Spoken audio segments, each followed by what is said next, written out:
the last fringe effects of this storm. We're actually seeing the back edge, which is encouraging news across western New Jersey. And you can see the numbers. I mean, it's been all day a slow crawl out of the single digits, and we're still into the teens to the north and west. But it's bitter out there. This northeasterly wind at 20 gusting to 31.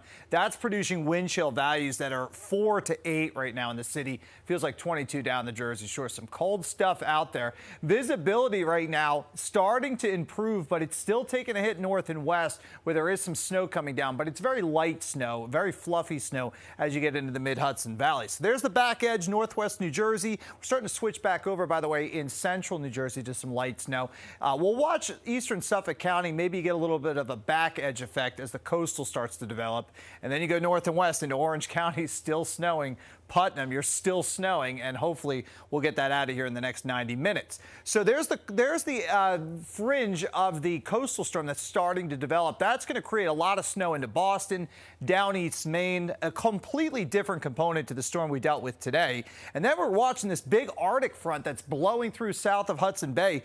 This is going to punch in polar air as we go into next week. Some really awful air coming down on a northwest wind kick. Tomorrow afternoon, single digits back across the Midwest. We're tapping into that, and we're going to lean right into that as we go into the middle of the week. So wind chills not as tolerable, we'll call it, not as bad, but by Tuesday you'll really start to feel that. 4 to 11 below zero. That's your real feels. Worse as we go into Wednesday. Some areas north and west could get as low as 15 and 20 below zero. And take a look at by the end of the week, we could be touching upon 22 degrees below zero. That's your wind chill value. So we're getting into that dangerous cold as we head towards the middle and latter half of the week. I've just picked up some signals on maybe a storm system by next weekend. With this jet stream all the way down to the south, we're going to try to involve more moisture coming out of the Gulf.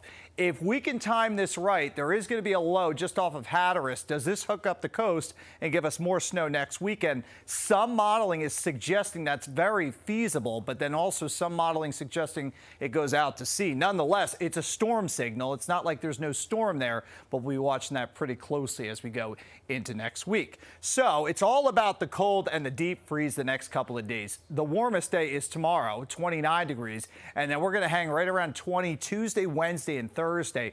There is a real chance either Tuesday morning or Wednesday morning that New York City may go to zero.